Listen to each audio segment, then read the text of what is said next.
Tomorrow. It's just a word, a promise we make to ourselves, whispered in the quiet of our own minds. Tomorrow, the energy will be there. Tomorrow, the focus will arrive, like a guest we've been patiently expecting. Today is just not the right day. Today is for planning, for thinking about the work, for gathering the strength we'll need. It feels responsible, almost wise to wait for that perfect, clear-headed moment. You can almost see it, can't you? That future version of yourself, effortlessly beginning the task. They aren't tired, they aren't distracted, they are ready. And so, we give ourselves permission to wait. It's a quiet, personal agreement. I'll let myself off the hook, just for today. And there is a strange, immediate relief in that decision, isn't there? A sudden lightness. The pressure that was sitting on your chest seems to vanish.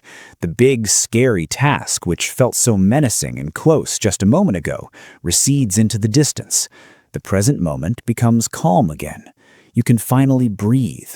You can watch another video, or make a snack, or do anything else, really, because the problem has been solved. It's handled. It's just handled for tomorrow. This little negotiation feels like an act of kindness, a moment of self-care. But then the sun sets on today and rises on tomorrow. And you wake up and you realize the wall is still there. That invisible, silent barrier between the person you are right now and the person who gets things done. And you're left standing in the exact same place, quietly wondering, why does tomorrow never really seem to arrive? The first word that usually comes to mind is a heavy one: lazy. It's a simple, brutal judgment we pass on ourselves, often without a second thought. I should be able to do this. Other people can do this. I must just be lazy. This thought doesn't shout. It's a quiet, settled fact that lives in the back of your mind. It feels true mostly because it's the easiest explanation available. It requires no further investigation. It's a label that ends the internal conversation, a verdict we deliver on our own character without ever really holding a trial. And somehow, accepting this harsh judgment feels less painful than struggling against it. You find yourself scrolling through your phone, or you talk to a friend, and from the outside, it seems like everyone else is functioning. They're completing projects, going to the gym, cleaning their homes. They seem to be moving forward, and you feel stuck. The gap between their visible, external progress and your invisible, internal paralysis feels enormous. It creates this profound sense of isolation. You start to feel like you're operating with a different set of instructions than everyone else, like you were absent on the day they taught everyone how to just do things. This isn't quite jealousy. It's a deep, sinking feeling of being fundamentally different, and not in a good way. And here is the part we rarely admit, even to ourselves. It is almost never about a lack of time. Very often, the time is right there. A wide-open afternoon, a quiet evening, the calendar is clear, and that emptiness almost makes the feeling worse. The blank space in your schedule magnifies the blank space in your motivation. It feels like a silent accusation. You have the resource, the hours, the minutes, but you simply cannot summon the will. The shame in that is a unique and heavy burden. It's the feeling of wasting a precious, unrecoverable gift. It feels like you are letting yourself down when all the external obstacles have finally been removed. The problem isn't the world. The problem, you conclude, must be me. So the bargaining begins. Okay, I can't possibly tackle the big thing, but maybe I can do one small adjacent thing. I'll just organize my desktop files. I'll just reply to that one easy email. It's a negotiation for a tiny victory, a desperate attempt to feel productive without touching the thing that actually matters. This isn't a strategy, it's a deep-seated defense mechanism. It's the mind trying to protect itself from the overwhelming feeling of failure associated with the main task by creating a small, manageable distraction that still feels like an accomplishment. But we know, deep down, we know what we're really doing. We're just rearranging the furniture in a burning room. It almost always starts with a simple thought, a little spark of intention. I should really get started on that project. Or, Today is the day I'm finally going to clean the garage. In that first fleeting second, it feels entirely possible. There's a moment of clarity, a clean, crisp picture of the desired outcome. You can see the finished report. You can imagine the feeling of relief and accomplishment that will come with it. This initial moment is hopeful.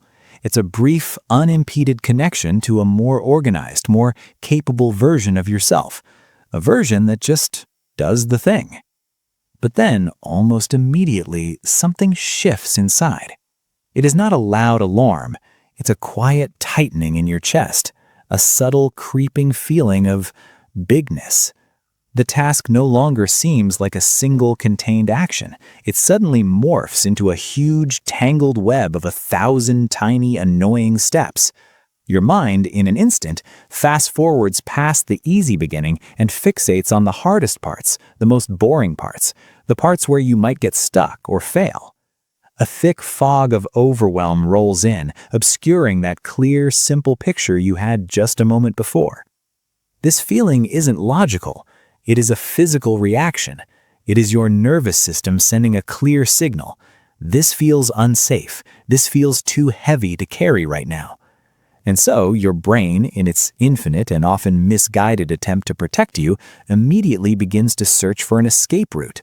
Suddenly, checking your email feels incredibly urgent. Watching one short 10-minute video seems like a necessary mental break before you can possibly begin. The urge to do anything else becomes an overwhelming, irresistible pull. This is not a conscious decision to be lazy or to waste time. It is a subconscious, powerful drive towards psychological safety. It's your mind forcefully changing the subject, pointing your attention towards something smaller, easier, and more immediately rewarding. It craves a guaranteed instant win instead of what it perceives as a long, uncertain battle ahead. The moment you give in and click on that video or open that app, there's that familiar rush. Relief. The tension in your shoulders eases, the fog of overwhelm lifts, the present moment feels pleasant and simple again. You didn't solve the problem, you just walked away from it. And for a little while, that feels exactly the same as solving it. This temporary peace is the reward. It's the little treat your brain gets for successfully avoiding the source of the stress. And because it feels good, your brain makes a crucial note. When we feel this type of stress, this is what we do to feel better. The pattern is now reinforced. One day of this cycle is manageable. A week is frustrating. But what happens when this pattern repeats for months or even years? The weight becomes cumulative. It's not just about one undone task anymore. It's about the memory of all the other undone tasks that came before it. Each broken promise to yourself, each "I'll start tomorrow" that came and went, adds a small, almost imperceptible layer of weight. Over time, this weight becomes a constant, quiet companion. It's a low-grade hum of disappointment that plays in the background of your life. It dulls the edges of your joy. It makes it harder to feel truly proud of the things you do accomplish, because the shadow of the things you don't is always looming nearby. This accumulation changes how you see yourself. You start to build an identity around the idea of being a procrastinator. You no longer see it as something you do, but as something you are. It becomes a character trait, as fundamental as your eye color or your height. "Oh, I'm just a procrastinator," you might say with a self-deprecating laugh.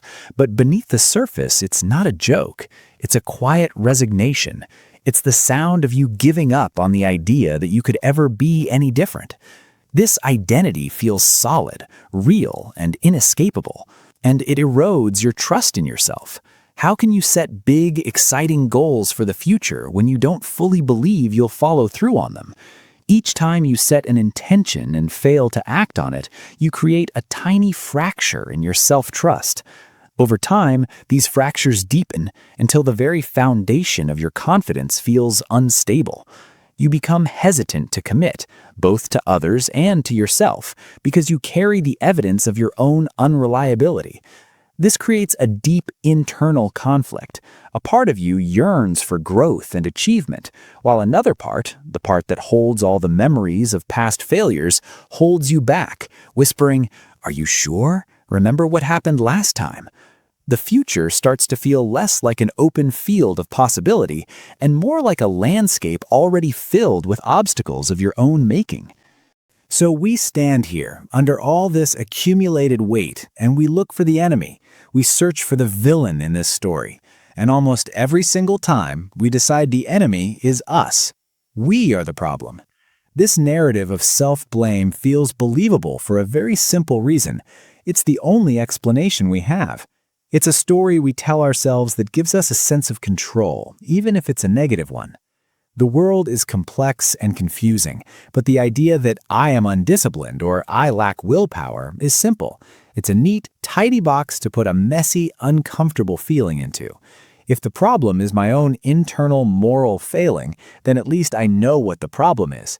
It's a painful certainty, but for the human brain, painful certainty is often preferable to confusing uncertainty. This story is reinforced everywhere we look. We live in a culture that worships productivity and glorifies the grind. We are bombarded with messages that equate our value with our output. Motivational speakers tell us to just do it. Success stories rarely linger on the days of crippling self-doubt or paralyzing anxiety. They show us the triumphant finish line. So when we can't just do it, we assume there is something fundamentally wrong with our character. We have failed to live up to the cultural ideal, and the blame for that failure must, therefore, lie within us. We are the defective part in an otherwise well-oiled machine. And so, we try to fix ourselves with the wrong tools. We try to use force. We try to use shame. We try to bully ourselves into action. We wake up and say, "Today I will not be lazy. Today I will have more discipline." We try to fight our own minds, treating our procrastination like a monster that needs to be slain through sheer force of will. But this battle is exhausting, and it almost never works. Why? Because we are fighting the wrong enemy. We are aiming all of our energy at a symptom, while the real cause goes completely unseen. The deep, quiet tragedy of this is that the very thing we identify as our enemy, the laziness, the lack of discipline, is not the enemy at all. In fact, it isn't even real. It's just a story. It's a label we've put on a much deeper, more nuanced, and more human experience. We have mistaken a smoke alarm for the fire, and by trying to silence the alarm with shame, we allow the real fire to continue burning, silently, just out of sight. Let's set aside the story of self-blame, just for a moment. Let's look at what is actually happening inside of your mind and your body. The problem is not a lack of will. The problem is a conflict between two different parts of you. Imagine you have an anxious mind and a wise body. Your anxious mind is the part of you that sets the goals. It lives in the future. It thinks in abstract terms. It says things like, "We need to get this entire project done," or "We must clean the whole house today." It sees the final, perfect outcome, but it has very little understanding of the real physical and emotional energy required to get there. The anxious mind is like a well-meaning but clueless CEO, issuing commands from a high-rise office, completely disconnected from the factory floor. It wants the product, but it doesn't really know how the product gets made. Your wise body, on the other hand, is your nervous system. It lives entirely in the present moment. It doesn't understand abstract goals like finish the project. It only understands feelings, safety and threat, ease and overwhelm. So when the anxious mind declares, "We have to finish this giant, vague, and intimidating project right now," the wise body doesn't hear a motivational speech. It hears a threat. It feels the immense, crushing pressure of that huge, undefined expectation. It registers the possibility of failure, the exhaustion, the stress. And it does what it's designed to do when it senses a threat. It protects you. Procrastination is your wise body pulling the emergency brake. It is not a moral failing. It is a biological defense mechanism. Your body is trying to save you from what it perceives as an overwhelming and therefore unsafe experience. It is trying to protect you from burnout. It is trying to shield you from the pain of potential failure. The distraction, the sudden urge to do something else, the mental fog that descends. That is your nervous system trying to steer you away from a perceived danger. Think of it this way. If you tell a child, go build a skyscraper, they will be paralyzed. They don't know how. The request is too big, too scary. But if you say, can you put this one brick on top of that other brick? They can do that. Your anxious mind is telling you to build a skyscraper. Your wise body is the child, standing there completely overwhelmed and choosing to go play with something else instead. Procrastination is not a sign of your laziness. It is a sign that your goal is too big, too vague, or too emotionally loaded for your nervous system to handle in that moment. It's a signal, nothing more. So, let's take a breath here. I want you to hear this and to let it sink in past the noise of all that old, familiar self-criticism. You are not lazy. You are not broken. You do not lack discipline or willpower. Your brain and your body are, in fact, working perfectly. They are doing exactly what they are designed to do. They are trying to keep you safe. The system is just reacting to the wrong signal. It has learned over time that the feeling of starting a big, overwhelming task is a source of stress, and it is trying to protect you from that stress. It's a misguided act of self-preservation. All of that shame you've been carrying, you can set it down. All of those years you've spent believing you were the problem, that was a misunderstanding. You were not fighting a character flaw. You were fighting your own survival instinct. And that is a battle you can never and should never win. The guilt, the disappointment in yourself, the story that you are fundamentally less capable than other people, none of it was ever true. It was all based on a false premise. It was a story you told yourself to make sense of a feeling you didn't understand. But now you can begin to understand it. This is not a monster to be slain. It is a messenger to be heard. It's not a sign of your weakness. It is a sign of your humanity. Your system is just trying to take care of you in the only way it knows how. And now you can start the gentle process of teaching it a new way.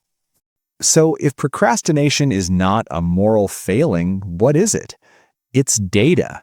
It is a smoke alarm telling you that something somewhere is burning. It's the check engine light on your car's dashboard. For years, we've been trying to fix this problem by covering the check engine light with a piece of tape. We use shame and force to ignore the signal, but the light doesn't go off because the problem in the engine hasn't been addressed. The perspective shift is to stop being angry at the light and to finally get curious about the engine. From now on, when you feel that familiar urge to procrastinate, that sudden pull to do anything else, try to see it differently. Don't see it as proof of your inadequacy, see it as a message. Your body is sending you a crucial piece of information. The message is, the way we are approaching this task is not working. This plan is causing a stress reaction. The problem is not your inability to work, it's the approach to the work. This completely reframes your identity. You are not a procrastinator. You are a person who is highly sensitive to feelings of overwhelm. You are someone whose nervous system sends very clear signals when a goal feels too big, too abstract, or too tied to your sense of self-worth. This isn't a weakness, it's a trait. And like any trait, you can learn to work with it instead of constantly fighting against it. Awareness must always come before action. The goal is no longer to stop procrastinating. That's too big, too vague. It's the kind of goal your anxious mind would set. The new goal is much smaller, much gentler. The new goal is simply to notice the moment the feeling of overwhelm begins, to notice the pivot your mind makes toward a distraction, to notice the story of self-blame that follows. You don't have to fix it yet. You don't have to do anything differently. Just notice. This simple act of mindful awareness is the first, most crucial step in rewriting the entire pattern. You are no longer the victim of this loop. You are becoming the observer of it. And from that place of observation, everything can begin to change. This isn't about finding a magic trick to become more productive. It's about learning to stop fighting a war against yourself. It's about learning a new, more compassionate way to move forward. The first step is about what to stop doing. Stop forcing yourself to start.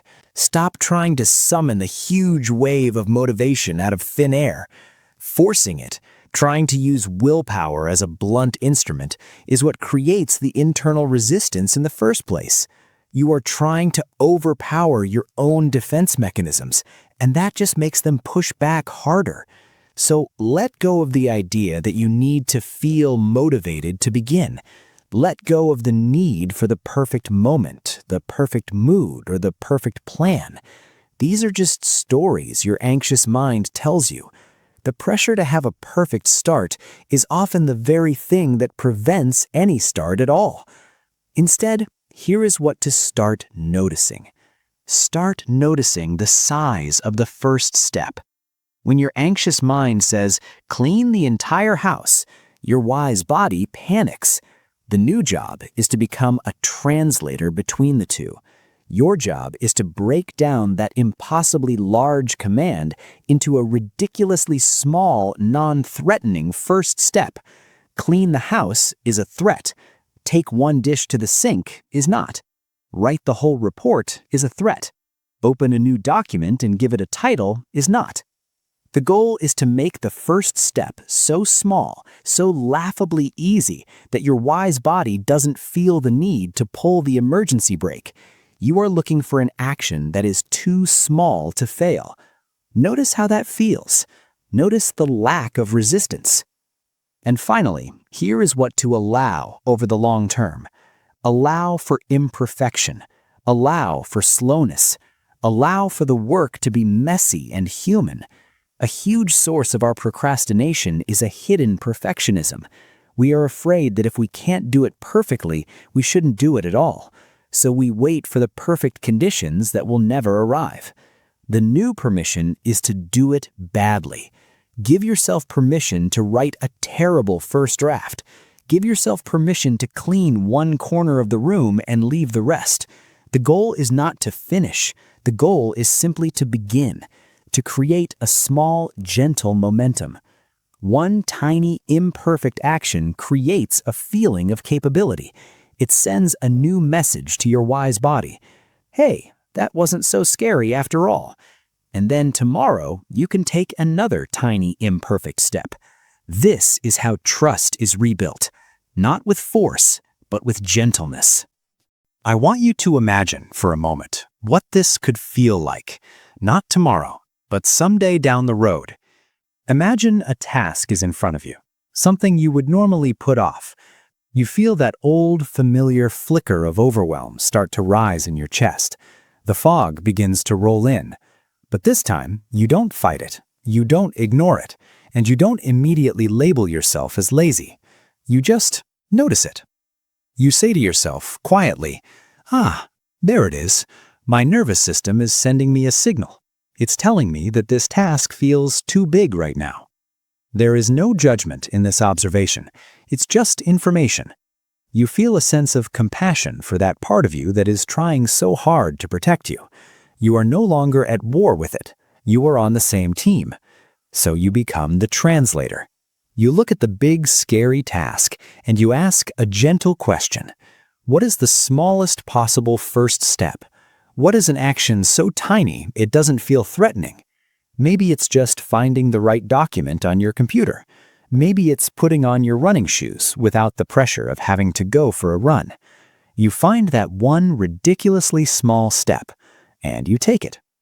As you do it, you notice the feeling. There isn't a huge rush of triumphant motivation. There's just a quiet sense of calm, a small internal nod of satisfaction. You did a thing. You showed up in the smallest possible way. You kept your promise to yourself, but the promise was so tiny it was easy to keep. The fog of overwhelm hasn't vanished completely, but it has thinned. You can see the next tiny step now, and maybe you take that one too. Or maybe you don't. Maybe that one small action is enough for today.